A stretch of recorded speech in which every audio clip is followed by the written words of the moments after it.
Well, welcome back to the channel. Thanks for tuning back in with me this morning. I woke up today and checked, and I noticed that I'm over 400 subscribers now. And I just want to say thank y'all for that. Thank you for sharing this content. I know I'm only there because y'all are, and I know that you are because you tell me.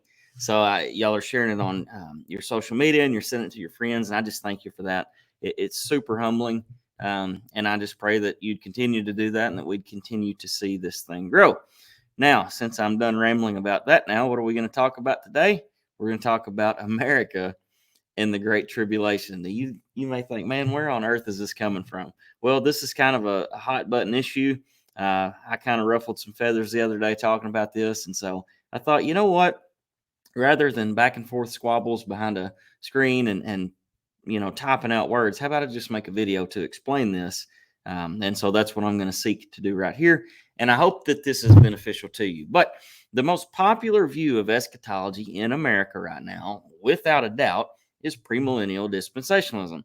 Now, let me say this too. These numbers I'm about to share with you, these are hard to find. And so if you have updated numbers, if you have a better survey on these, send that to me. Reach out to me because I want to see them. But according to the numbers I found, approximately 60 to 65% of evangelical Protestants hold to this view, this dispensationalist view. And of those numbers, around 75% of Baptists and 82% of Pentecostals hold to this view. And those two groups alone are a slew of people. Look at these numbers. There are approximately 50 million Baptists and 20 million Pentecostals in the United States. Thus, approximately 70 million professing Christians hold to this dispensational view of the end times. And listen, that's just two denominations. We're not talking about Methodists, Lutherans, Anglicans, so on and so forth. 70 million in two groups. That's a bunch. That is a lot of people that are buying into this system that I think is, to put it nicely, hot garbage. So let's keep going. What do the dispensationalists teach about the end times, this future end of the world? Basically, their timeline looks like this. There's going to come this 7-year period that they call the tribulation period. And the way this works is in the first 3.5 years, which they call the beginning of sorrows, the Antichrist is going to make this peace treaty. But in the middle of the 7 years, he sets himself up in the temple, which they believe this event is the abomination of desolation. And that's what starts the 3.5-year period known as the Great Tribulation. Now, shelve that thought. There's also this rapture that has to take place, right? Well, the rapture of the church takes place somewhere surrounding these events, and there are three primary views on that. It's pre-trib, mid-trib, and post-trib. And what that means is the pre-trib guys believe the rapture happens before the tribulation period. Mid, they believe the rapture happens in the middle, and then post, obviously, they believe that the church is going to walk through this tribulation period, and then afterwards, Jesus is going to come rapture, beam them up, get them out of here. Now, most dispensationalists hold to a pre-trib view, meaning they believe Jesus will rapture the church before the 7-year period begins. This is your left behind crew, all right? Widely popular, very common view of this thing. But when all this is done, when this, rapture, 7-year tribulation, Antichrist, all that, after the tribulation period comes the second coming of Christ, comes the 1,000-year millennial reign of Christ, and then the final judgment, after which God blows the planet up and we head into the eternal state. I've been a believer for 8 or 9 years now. For the first 5 or 6, this is what was stamped in my head. This is what I was taught. And now I wholeheartedly believe that this is like a sci-fi movie. This is made up and can't be grounded in Scripture. It's really bad. So take a ride on the wild side, a.k.a. the Great Tribulation. Our dispensationalist friends believe the Great Tribulation period will be characterized by all kinds of wild and terrible stuff taking place, even worse than this stuff, like Joe Biden as president, mortgage rates being through the roof, and Creed's reunion tour. But seriously, they believe crazy things are going to happen during this Great Tribulation period. And I'll give you an example, and this is kind of what inspired this whole thing. A pastor in my area told his congregation this past Sunday in a sermon that they're preaching through the end. He said that if he's wrong about the timing of the rapture, then when we go through the Great Tribulation period, mothers will have to choose between taking the mark of the beast or feeding their children. Um, in his presentation, this was a very emotional deal, and I'll be honest with you, it made me very angry. Um, because what this is, it's fear mongering, and these guys aren't doing this on purpose. They're not. There's no malicious intent um, behind preachers who are saying things like this. But that doesn't excuse the fact that it's wrong, that it's putting fear instead of hope into the heart of the church of Jesus Christ. And things like that, teachings like this need to die. These are bad, they're detrimental, and they help nothing. And they're not scriptural. That's the main thing. That comment right there cannot be found in the Bible. That's terrible. Absolutely terrible. So, how do they get here? Well, they believe this nonsense because in their theological paradigm, they have a system where all the judgments and the events that happen in Revelation 13 through 19, they're events that they posit to take place during that great tribulation period. So, when you start reading all this wild stuff, these bold judgments, this and that, they think, well, this is happening in that 3.5 year period, including the mark of the beast and so forth.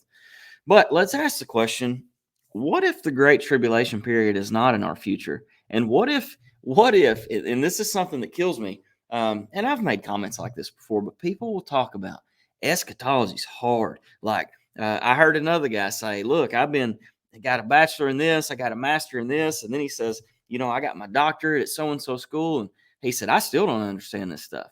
Guys, eschatology is complicated because nobody's teaching it biblically. But it's not that hard. And I believe scripture is crystal clear about this. And look, in this video right here, I hope you see that. Okay. So let's get going. Let's look at the Olivet discourse because this is where the words great tribulation come from. All right. Matthew 24, 15 through 28. So when you see the abomination of desolation, hold that in your mind. Spoken of by the prophet Daniel, standing in the holy place, let the reader understand. Then let those who are in Judea flee to the mountains. Let the one who's on the housetop not go down to take what's in his house. And let the one who's in the field not turn back to take his cloak. And alas, for women who are pregnant and for those who are nursing infants in those days, pray that your flight may not be in winter on a Sabbath. For then there will be great tribulation. There it is, great tribulation, such as has not been from the beginning of the world until now, no, and never will be. And if those days have not been cut short, no human being will be saved. But for the sake of the elect, these days will be cut short. Then if anyone says to you, look, here's the Christ, or there he is, do not believe it. For false prophets and false Christs will arise and perform great signs and wonders so as to lead you astray, if possible, even the elect. See, I've told you beforehand. So if they say to you, look, he is in the wilderness, do not go out. If they say, look, he's in the inner rooms, do not believe it. For as the lightning comes from the east and shines as far as the west, so will be the coming of the Son of Man. Wherever the corpse is, there the vultures will gather. All right. The first question, this is fundamental to Bible reading. When we look at a passage, we want to know who's speaking, who's he speaking to. So who is you that Jesus is talking to here? Because he says there in verse 15, when you see the abomination of desolation, who's his audience? Well, let's look at the three synoptic gospels. And synoptic means that essentially they run side by side. They're to be measured and weighed together, right? I've said it before. It's like if three guys are telling a story about the same event from their unique point of view. That's what the synoptic gospels are. So Matthew, Mark, and Luke are all describing the Olivet discourse. They're all describing this conversation with Jesus. So Matthew 24:3, as he sat on the Mount of Olives, the disciples came to him privately, saying, tell us when will these things be and what will be the sign of your coming and of the end of the age, close of the age. Don't know how that got there. Different translation. Mark 13:3-4, as he sat on the Mount of Olives opposite the temple, Peter and James and John and Andrew asked him privately, tell us when will these things be and what will be the sign when all these things are about to be accomplished. In Luke 21:7, and they asked him, teacher, when will these things be and what will be the sign of these things when these things are about to take place? So who's the you there? It's crystal clear. This is not debatable. All right.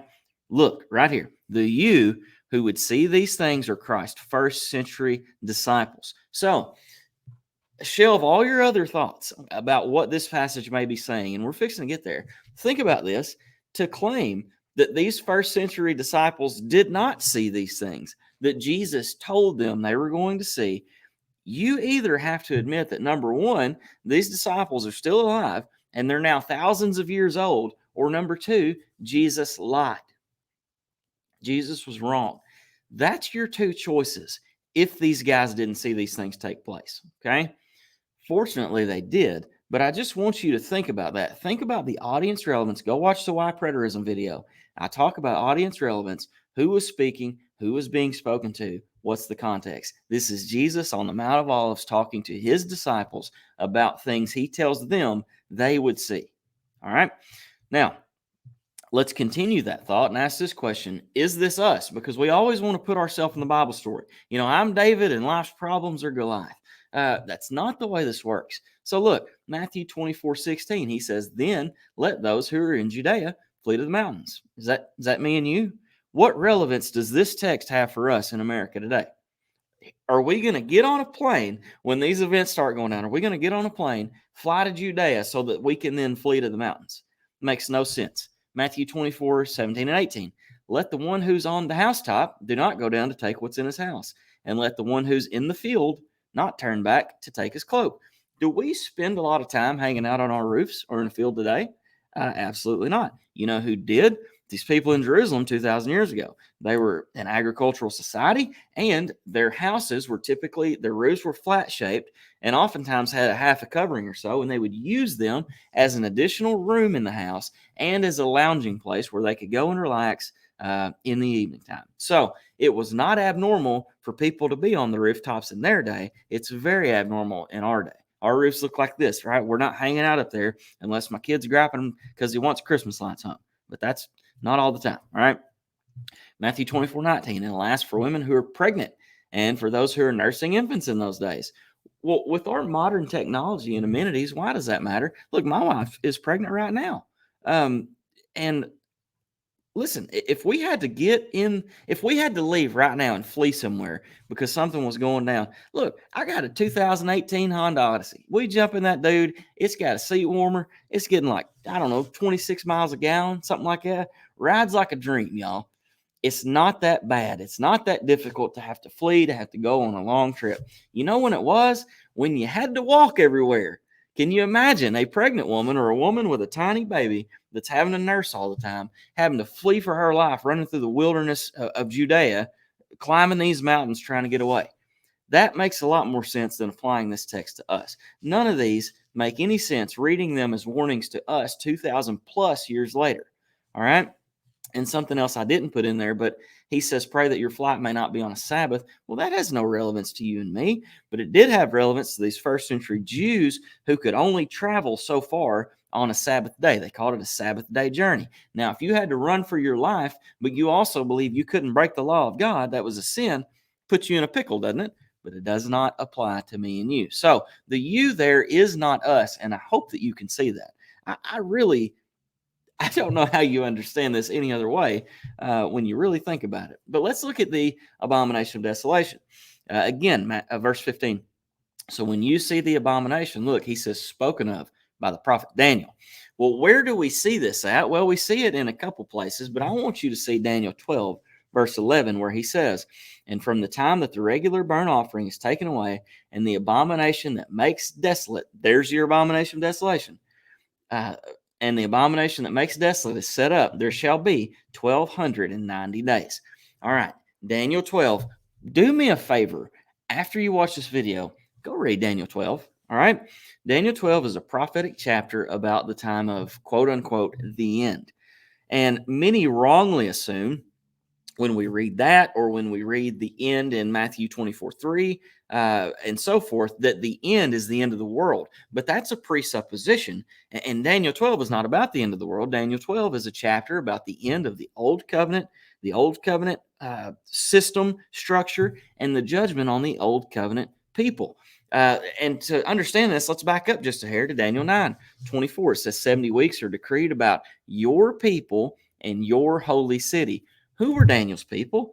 That's right. They were the Jews. And what was Daniel's holy city? It was Jerusalem. So these 70 weeks are about the Jews and Jerusalem. Look 2 more verses later, verse 26. And the people of the prince who is to come shall destroy the city and the sanctuary. Its end shall come with a flood, and to the end there shall be war. So this is about the Jews and Jerusalem. And here we're told that the city, Jerusalem, and the sanctuary, which could not be anything other than the temple, are going to be destroyed.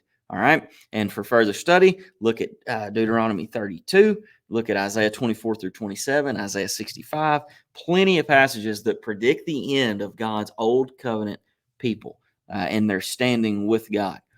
Now, let's look at the time of the end. So since Jesus is saying that these end of the age events are describing the same events of the end in Daniel 12, let's look at some other things in Daniel 12 and see what we find there. And I guess I need to qualify that because they're asking Jesus, what will be the sign of your coming in the end of the age? And it is in his answer of these questions that he says they're going to see the abomination of desolation, which comes from Daniel 12. So what I'm saying is Jesus' answer to this question and Daniel 12 are describing the same time period.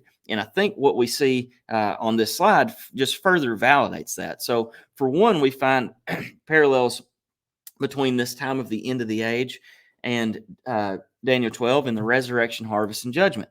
So in Matthew 13, 40 through 43, we read, just as the weeds are gathered and burned with fire, so it will be, look, at the end of the age. So Jesus is talking about events of the end of the age, just like he is in the Olivet discourse. He continues, the Son of Man will send his angels.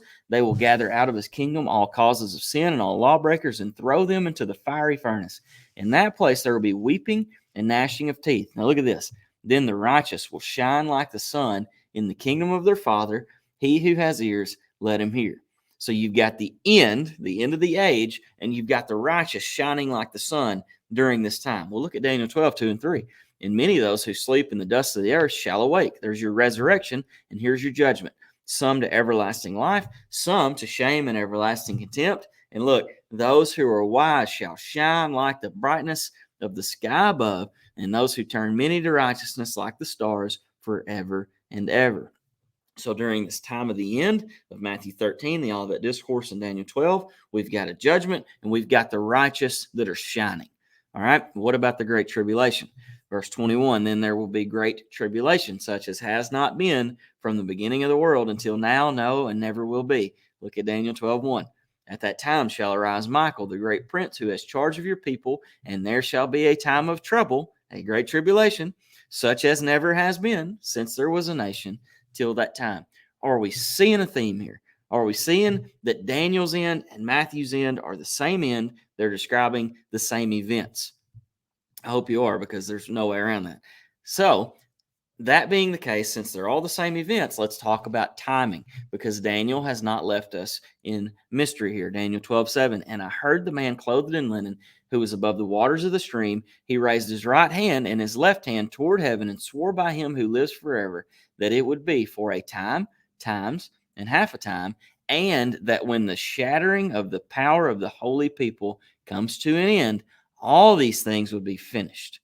Now look at verse 11 there. It says, and from the time that the regular burnt offering is taken away and the abomination of that makes desolate is set up, there shall be 1,290 days. It's two time statements here. You've got time, times, and half a times. You've got 1,290 days. Here's how we understand that.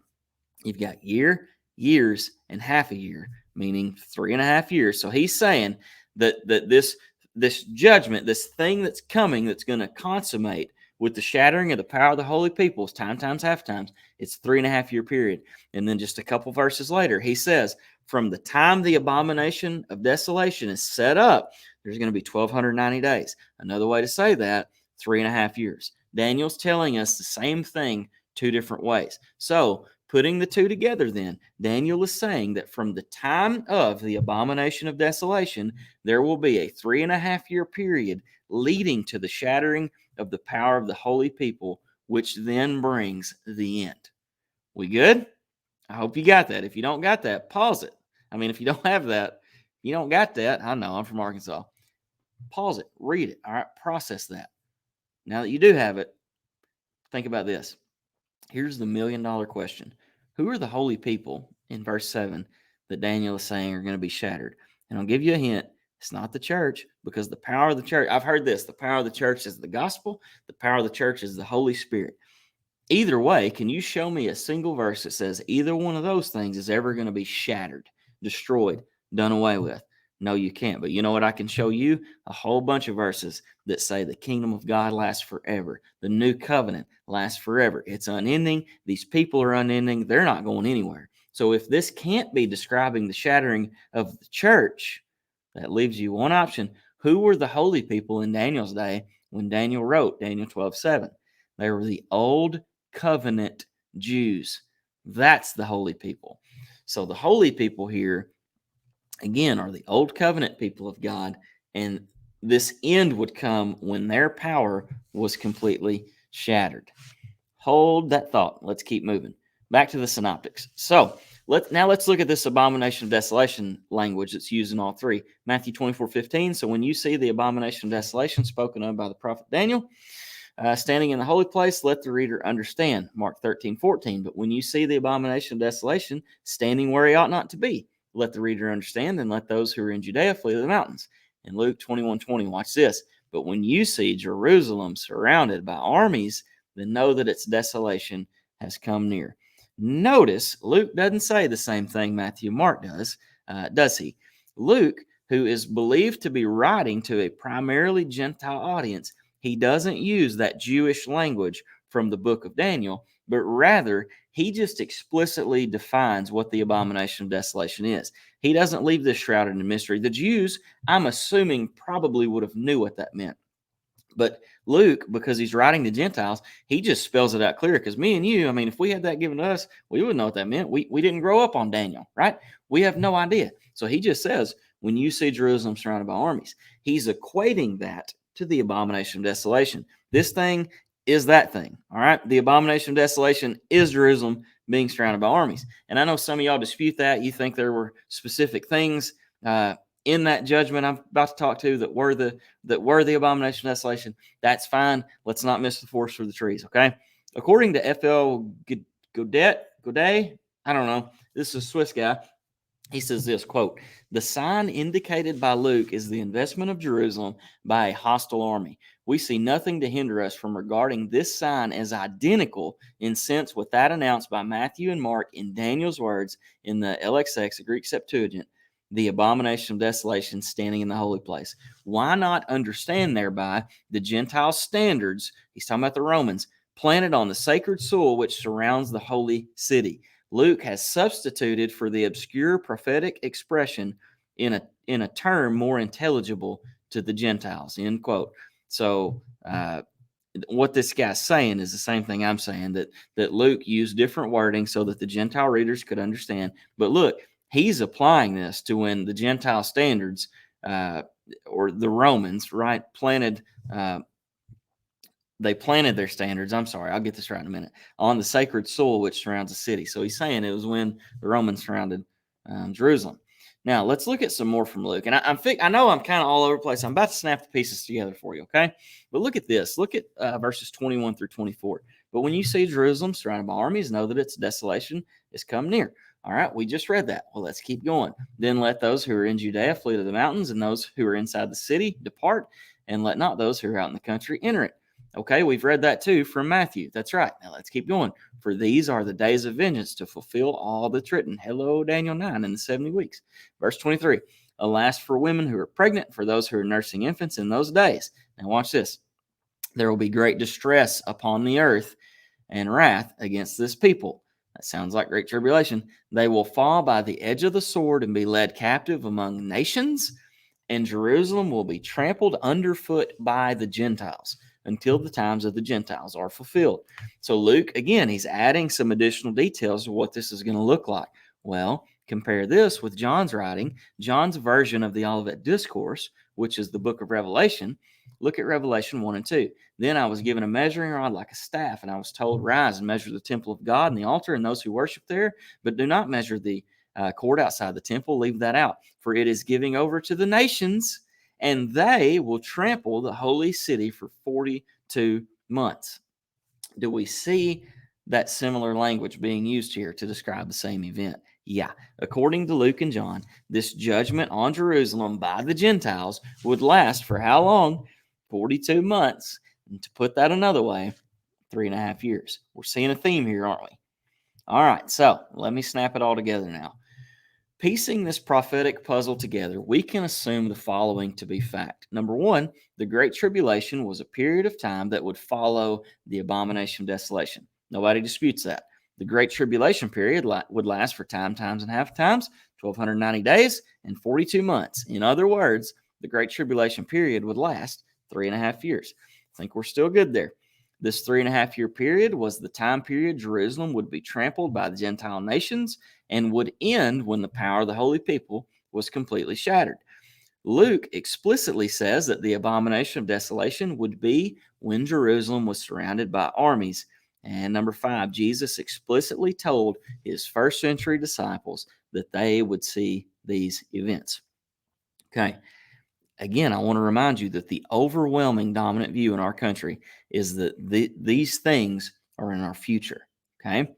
There are multiple reasons why a futurist understanding of these events just can't hold water. It doesn't work. It's got holes all in it. And 2 big ones are this: all the disciples are dead, and the holy people, as in Daniel's holy people, they no longer exist. So unless you're going to, there's no way around this. You cannot posit these events in the future. Okay. So how can these events be future if these 2 points are true? And to answer the question, they can't be. It's literally not possible. If you hold a futurist view of these things, you have failed prophecy.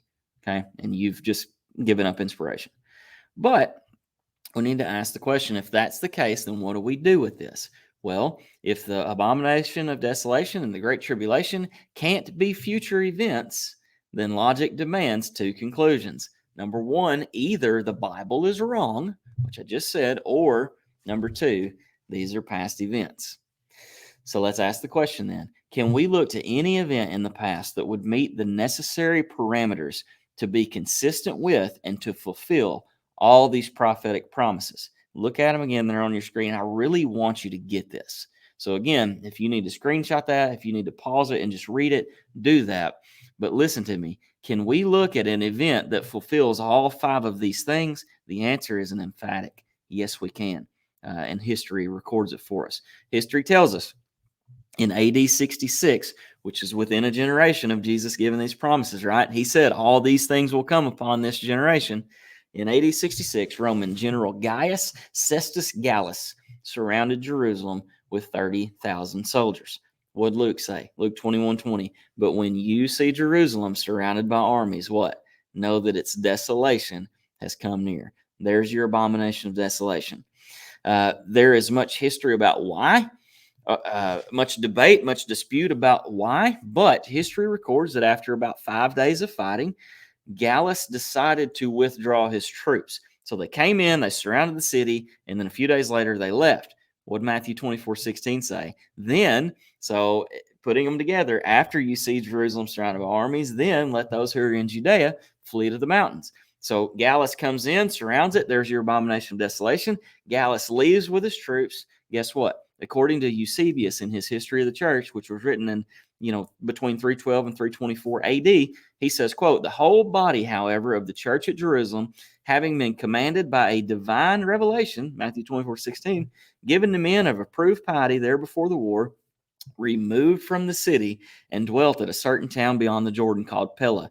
Here, those that believed in Christ, having removed from Jerusalem, as if holy men had entirely abandoned the royal city itself and the whole land of Judea, the divine justice for their crimes against Christ and his apostles finally overtook them, destroying the whole generation of these evildoers from the earth. So according to Eusebius, when Gallus left, the Christians got out of there. They went to Pella, and guess where Pella is? It is a town that is at the very base of a mountain range. Jesus told them, after you see Jerusalem surrounded by armies, get out of there, flee to the mountains. And they did, and history records it. It's a fact. Let's keep going. In the spring of AD 67, so the next year is approximately 6 months later, so Rome returned to Jerusalem, this time under General Titus, and he launched a full-bore attack that lasted for guess how long? 3.5 years, until the temple finally fell in AD 70. I want to remind you of Daniel 12:7. And I heard the man clothed in linen who was above the waters of the streams. He raised his right hand and his left hand toward heaven, swore by him that lives forever that it would be for time, times, and half a time. And when the shattering of the holy people comes to an end, all these things would be finished. And Daniel 12:11, and from that time the regular burnt offerings taken away, and the abomination that makes desolate is set up. There shall be 1290 days. Luke 21:24, then they will fall by the edge of the sword and be led captive among all nations, and Jerusalem will be trampled underfoot by the Gentiles until the times of the Gentiles are fulfilled. And Revelation 11, 1 and 2.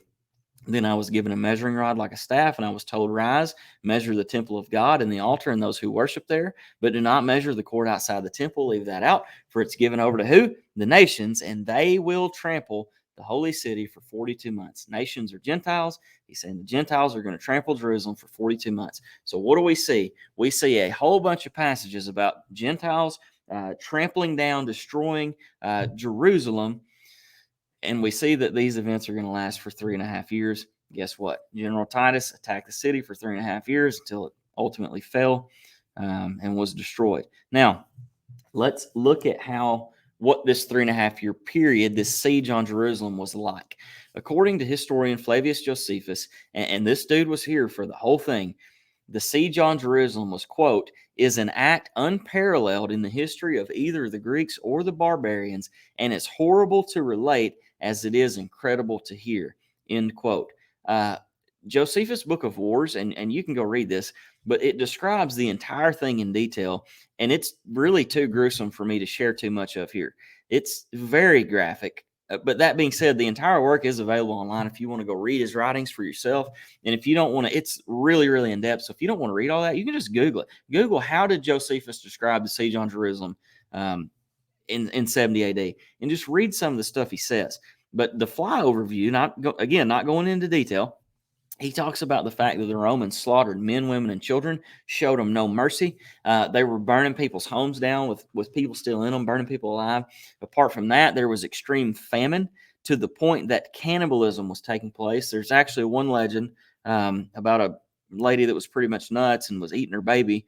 And because of the malnourishment and the inhumane, I don't know why to split that, but inhumane environment from all the dead bodies, there was also extreme sickness that was killing people as well. So you've got all this stuff going on. Absolutely horrific scene for 3.5 years. And Josephus estimates that when it's all said and done, about 1.1 million Jews were killed and about another 100,000 were taken into captivity. Let me remind you, Matthew 24:21. Then there will be great tribulation, such as has not been from the beginning of the world until now, no, and never will be. Guys, this is the only event in history that could fulfill all prophecy about the end. And there will never be another like it. And here's why. Because there will never again be a covenant ending judgment from God. The destruction of the city and the sanctuary marked the end of the age. This fulfilled the times of the Gentiles, and thus the great tribulation is over and done. It is not in our future. Guys, it's a past event. And get this, this is the most mind-boggling piece of the entire thing. The abomination, the great tribulation, the 3.5 year war, all these things, they came to pass with precise detail, exactly like Jesus said they would. How amazing is that? How amazing is this book that God has given you and I to study? If this doesn't get you excited, I got nothing for you. And guys, if you want to buck against this, you say, I don't believe you still. I don't think that's what this means. I think it's all future. I would love for you to tell me how I'm wrong. And listen to me. I don't mean by going over here and over here and over here and talking around what I've just presented. Exegete this scripture and show me. And here's the thing, guys, and I don't say this to be cocky. I don't say this to be arrogantly. It can't be done. And here's why. Because this is the truth. Jesus kept his word. And that's the end of the story. I want to say again, thanks for watching, like I always do. Please like, share, and subscribe if you haven't done that yet. Let's keep pushing this content and get it out there. And also, do not forget about the Arkansas Eschatology Conference coming up next August, right here in my backyard, Jonesboro, Arkansas. And if you want more details on that, you can go to eventbrite.com and just search Arkansas Eschatology Conference, and it'll tell you all about it. But it's going to be a good time. I look forward to it. I know I'm going to get to meet a lot of y'all. And anyway, thanks for watching, guys. Have a good day. God bless.